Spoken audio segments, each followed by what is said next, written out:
Everything we do at Scenic View centers on teaching students the skills they need to live independent, productive, and fulfilling lives.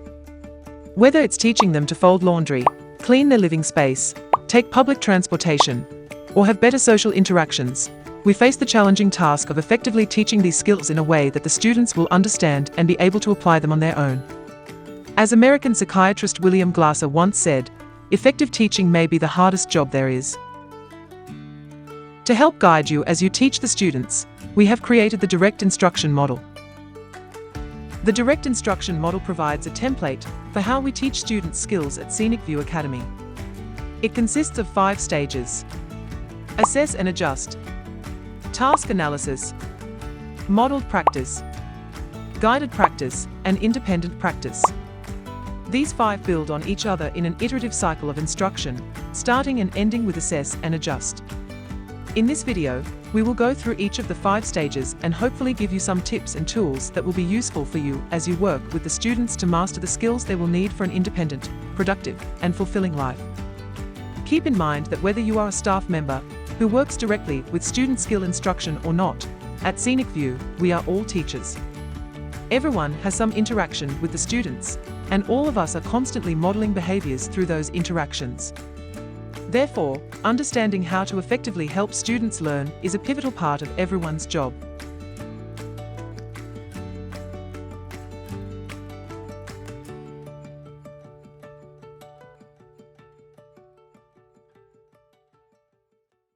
In the assess and adjust step, we are trying to understand where the student is at. What is their actual ability and motivation to engage with the skills and information we are targeting? Formal assessments, involving set questions and documented responses, are the initial foundation of our efforts to assess and adjust.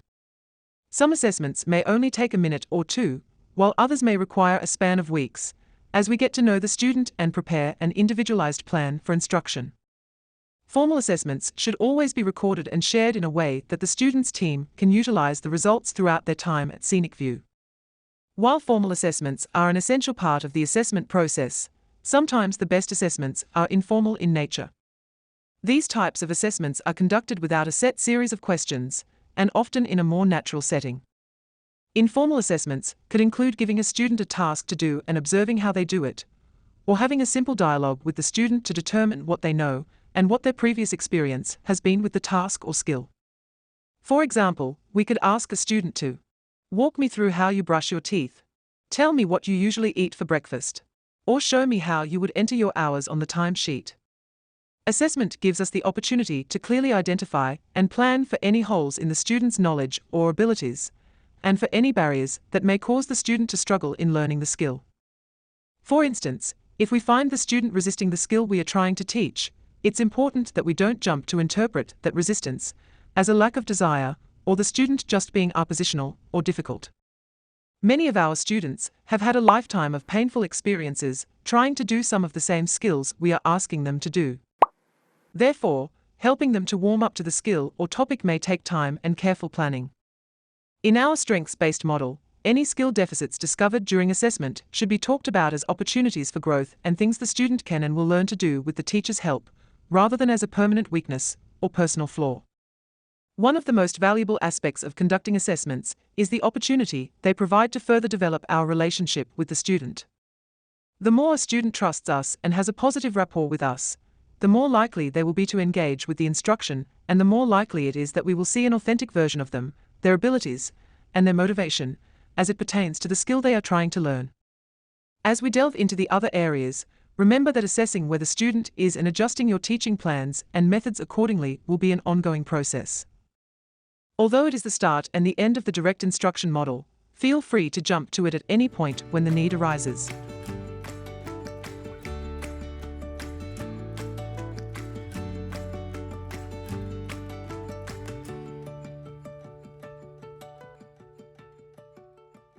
Task analysis is all about breaking down the skill we are helping the student to learn into more manageable, bite-sized pieces that will still stretch the student slightly outside of their comfort zone.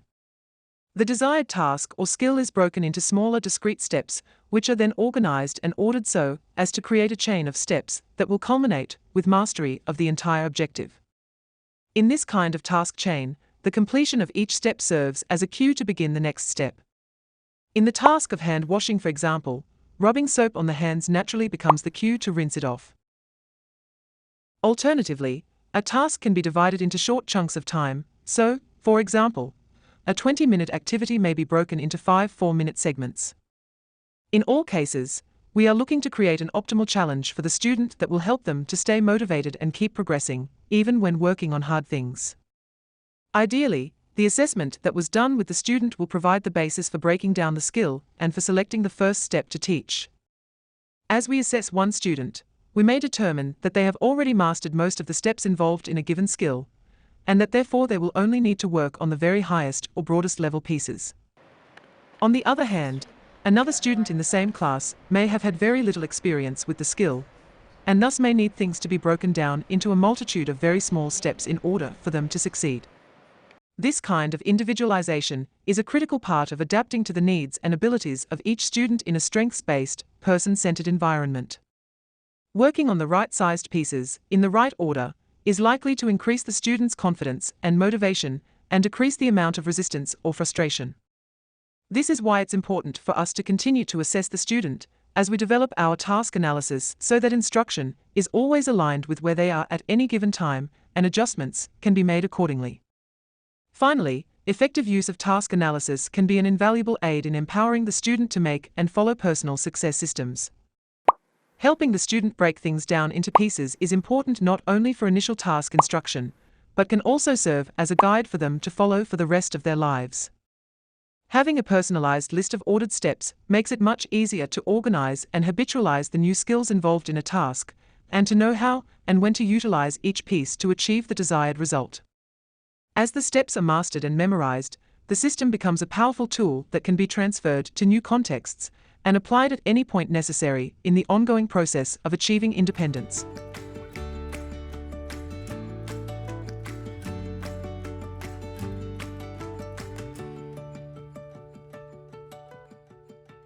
In the direct instruction model, modeled practice is intended to take the least amount of time of any of the 5 stages, but it is still a critical component.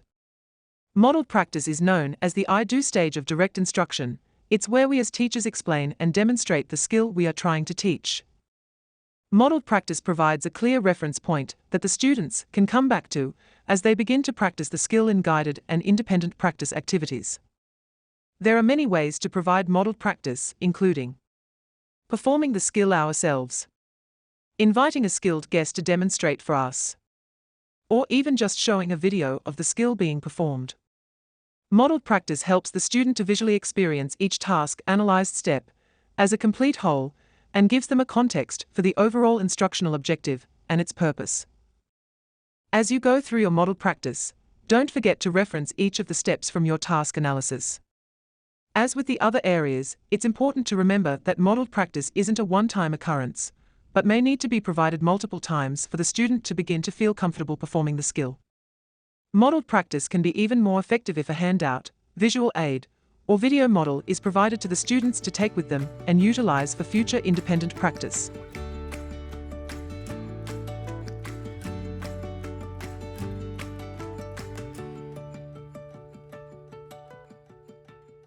Guided practice is the we do stage of direct instruction, where the teacher does the skill alongside the student. This can be one of the most enjoyable and connecting experiences within the direct instruction model, as it allows us to work side by side with the student in the learning process. Most of the time spent with a student in a class setting, and even often in a one-on-one setting, should be some form of guided practice.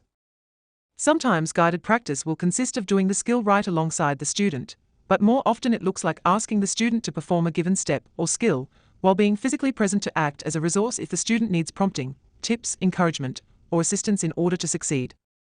Any mistakes made by the student during guided practice should not be a cause for punishment or shame, but rather an opportunity for collaborative, kind correction, praise, encouragement, and positive experiences that will help them to want to continue to practice the skill.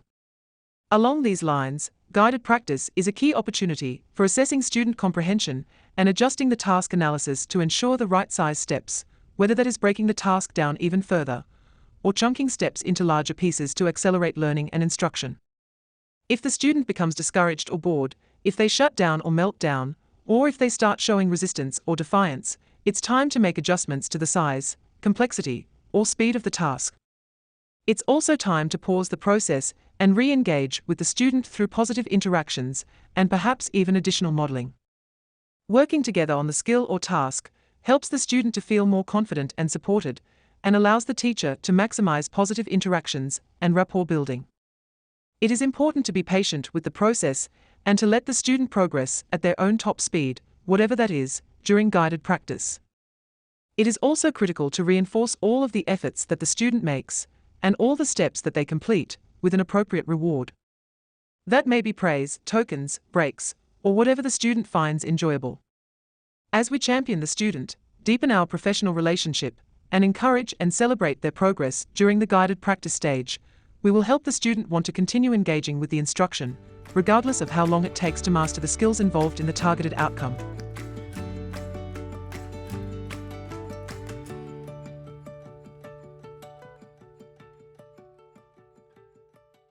Independent practice is the you do stage of direct instruction, where the student has the chance to apply the skills they are learning on their own. Ultimately, the goal of instruction is for the student to no longer need the teacher's help. It's important to emphasize to the student that, while independent practice is the opportunity for them to shine, it's totally okay if they happen to stumble. No one masters a skill on their very first attempt. Independent practice, especially at first, should be a safe-to-fail experience where staff provide an environment that encourages students to adjust their approach and try again. As we prepare students with effective modeled and guided practice, coupled with principles of resilience, persistence, and a willingness to ask for help, they will find that independent practice is an enjoyable and rewarding experience. Nothing feels quite as good in adulthood as being able to say, "I did it." And I did it without any help. Independent practice is also a great time for teachers to cheer the students' successes while assessing how well they did, what skills they may still lack, and what our next step will be. So, now we are back to assess and adjust, which brings the model full circle. The direct instruction model does not stop with independent practice, but always loops back to assess and adjust. Based on the student's experiences and performance in the independent practice stage, we continue to assess where they are and what gaps still need to be addressed as they move forward. If we find that things are going well with their independent practice, we may be able to move on to another skill.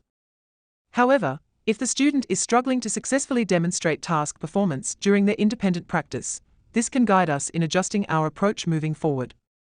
We may decide to break down tasks in a different way during the task analysis phase, or decide to identify a different way to demonstrate the skill during modeled practice, or even decide to give more effective prompts and rewards as we conduct guided practice. Before we wrap up, let's see a brief example of the direct instruction model being utilized. In this example, Scott is going to teach Savannah how to cut lettuce in the way the chef, Jerry, likes it to be cut. Let's start with assess and adjust. As Savannah starts her work of prepping salads, Scott notices that Savannah needs some guidance. He begins with an informal assessment of her skills and identifies that while Savannah has some experience cutting food before, she has never cut lettuce, especially in the way her boss would like her to do it.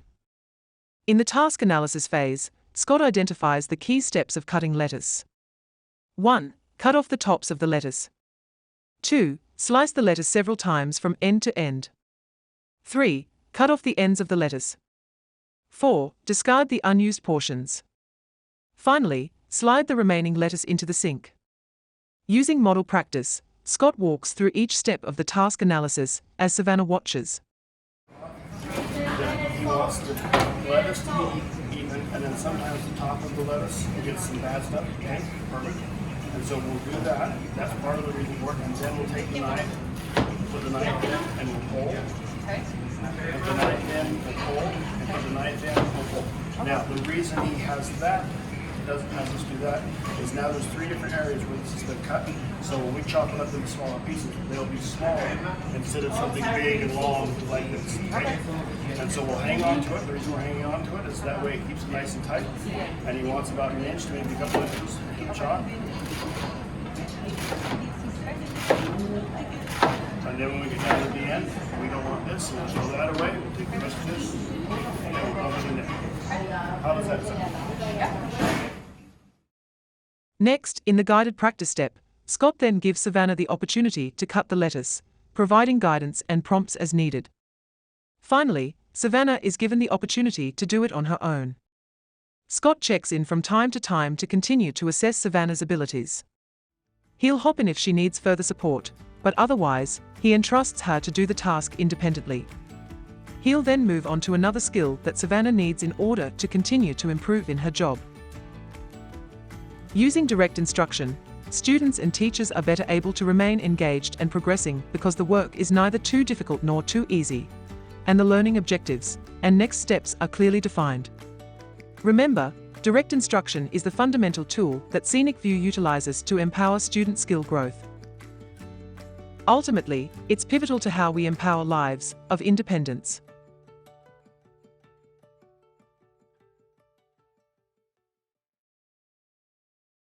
Let us watch how Scott uses the direct instruction model. Get it? Let us. Let us. Ha ha ha ha ha ha ha.